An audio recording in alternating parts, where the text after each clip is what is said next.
ایک آدمی یوٹیوبر بن گیا، ایک آدمی ٹک ٹاکر بن گیا، ایک آدمی فیس بک پر پیج بنا کر لوگوں کو انوائٹ کر رہا ہے، فالو می، سبسکرائب می۔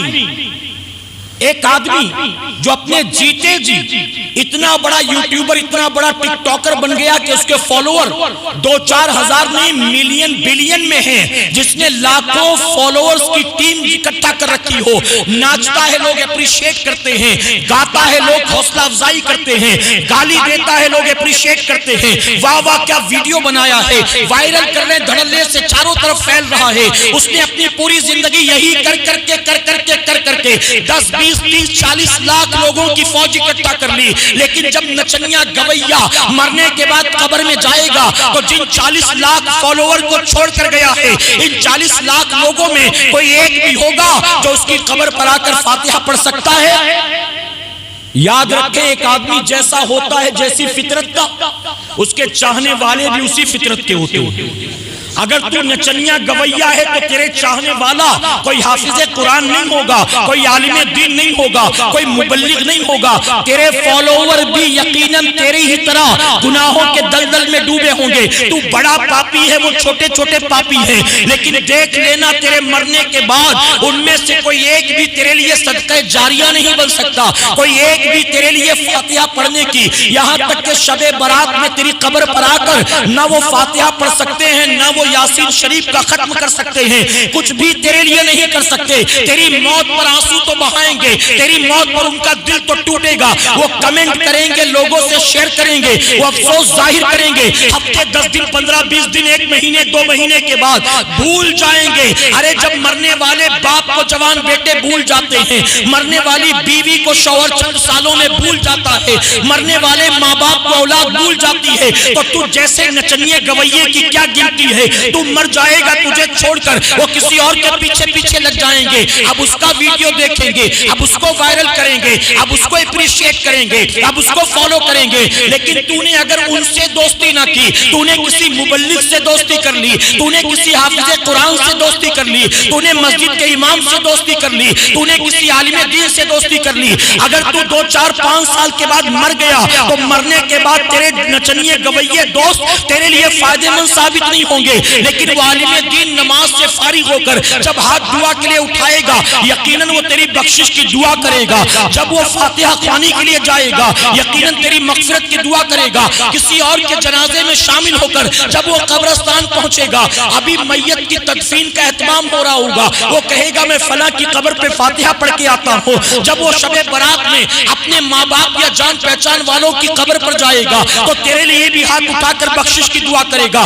اب اے مسلمان، فیصلہ تیرا ہے، تو نچنیوں کے پیچھے جانا چاہتا ہے، شرابیوں کے پیچھے جانا چاہتا ہے، زانیوں کے پیچھے جانا چاہتا ہے، اللہ رسول کے باغیوں کے پیچھے جانا چاہتا ہے، کہ دینداروں کے پیچھے جانا چاہتا ہے، عالم دین کے پیچھے جانا چاہتا ہے، حافظ قرآن کے پیچھے جانا چاہتا ہے، فیصلہ تو کر لے، اس کی وجہ کہ جو تو بوئے گا وہی تجھے مرنے کے بعد کاٹنا ہے۔ میرے پیارے آقا علیہ الصلوۃ والتسلیم کے پیارے دیوانوں، مجھے کچھ ساتھیوں نے بتایا آپ کے یہاں پر بھی کوئی ایک گروپ ہے یا کوئی ٹک ٹاکر ہے یا ٹک ٹک والا ہے جو صرف گالیاں دیتا رہتا ہے، دن میں گالیاں۔ مولا کائنات کے بیٹوں کی نسبت کا مہینہ چل رہا ہے، اہل بیت کی نسبت کا مہینہ، امام علی مقام امام حسین کی قربانی کا مہینہ، آؤ ان کے بابا کا قول سنو، یہ گالی دینے والے سن لیں، ان کے ماں باپ بھی سن لیں، اور تم بھی جو ان کو لائک کرتے ہو کان کھول کر سن لو۔ مولا کائنات مولا علی کرم اللہ وجہ الکریم فرماتے ہیں، توجہ ہے آپ کی، غور سے سنو، زندگی بھر کے لیے گاٹھ مان دو۔ آپ فرماتے ہیں جو اپنی زبان سے ایک بار گالی دے گا، اس کی قبر میں ایک گالی کے بدلے ایک بچھو پیدا کیا جائے گا۔ جس نے 2 بار دیا اس کی قبر میں 2 بچھو،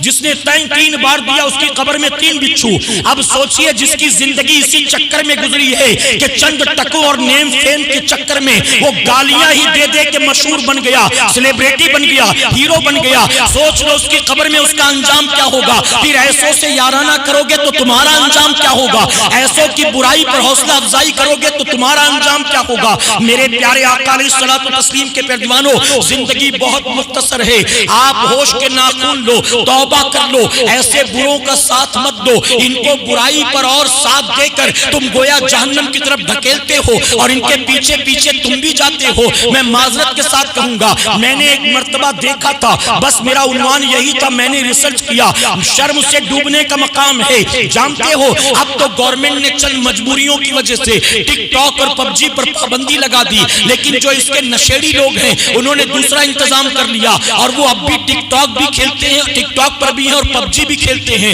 انہوں نے اپنے انتظام کر لیے گورنمنٹ کی پابندی کے بعد بھی۔ سن لو، میں نے ایک مرتبہ ایک سروے دیکھا تھا، اس سروے کا رزلٹ کیا تھا جانتے ہو؟ میرے پیارے آقا کے پیروانوں، شرم سے ڈوب مرنے کا مقام ہے، میری قوم کہاں جا رہی ہے، کل اس کا کیا بنے گا؟ اس انڈیا کے اندر جو 10 ٹاپ ٹک ٹاک سٹارز ہیں، جو ٹاپ 10 ٹک ٹاک سٹارز ہیں، ان 10 لوگوں میں 7 کلمہ پڑھنے والے۔ میں پوچھتا ہوں انجینئر کتنے ہیں بتا، ڈاکٹر کتنے ہیں، سی اے کتنے ہیں،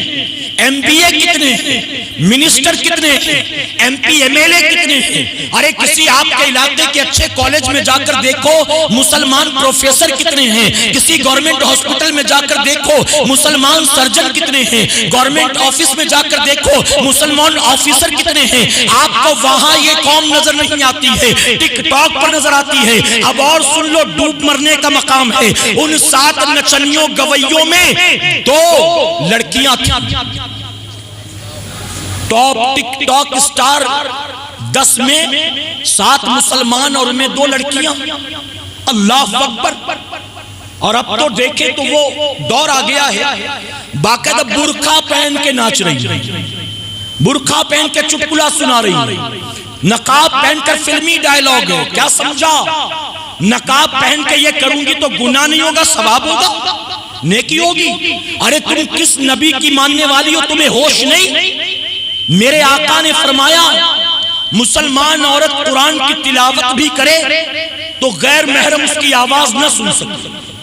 جس نبی نے یہ پسند نہیں کیا کہ میری امت کی عورتوں کی آواز قرآن کی تلاوت کے وقت بھی کوئی غیر محرم سنے، جو نبی یہ بھی پسند نہیں کرتے، اب اس نبی کا کلمہ پڑھنے والیاں اگر نعتیں پڑھیں گی ویڈیو پر آ کر تو بھی گناہ ہوگا، اگر ناچیں گی تو سوچے کتنا گناہ ہوگا، اگر ڈائلاگ ماریں گی تو کتنا گناہ ہوگا، اگر کسی لڑکے کے ساتھ ویڈیو بنائیں گی تو سوچے کتنا گناہ ہوگا۔ ارے جس نبی نے یہ پسند نہیں کیا کہ میری امت کی عورتوں کی آواز قرآن کی تلاوت کے وقت بھی غیر محرم کے کام تک پہنچے، بلکہ آقا نے فرمایا تم نماز پڑھو تو عورت کا صحن میں نماز پڑھنے سے بہتر ہے اندر والے کمرے میں وہ نماز پڑھے۔ جو نبی یہ پسند نہیں کرتے عورت باہر والے کمرے میں نماز پڑھے، آج اسی نبی کا کلمہ پڑھنے والیاں بازاروں میں گھوم رہی ہیں، مارکیٹ میں گھوم رہی ہیں، مال میں گھوم رہی ہیں، ٹک ٹاکر بنی بیٹھی ہیں، یوٹیوبر بنی بیٹھی ہیں۔ اللہ اکبر! اس کے بعد ہم کہتے ہیں حضرت دعا کر دیں روزی میں برکت نہیں ہو رہی ہے، حضرت دعا کر دیں گھر میں کوئی نہ کوئی ہمیشہ بیمار رہتا ہے، حضرت دعا کر دیں میرا بیٹا ہی میری بات نہیں مانتا ہے۔ اب تو وہ دور آ گیا، کل تک مائیں ہم سے آ کر کہتی تھی حضرت دعا کر دے میرا بیٹا باپ کی بات نہیں مانتا، حضرت میرا بیٹا میری بات نہیں مانتا۔ کل تک مائیں اپنے بیٹوں کی شکایت کرتی تھی، لیکن اب تو ہم اتنی ترقی کر گئے ہیں، 18-20 سال کی جوان بچیاں اپنے ماں باپ کو خون کے آنسو رلاتی ہیں، اپنے ماں باپ کو رات رات بھر بستر پر تڑپاتی ہیں۔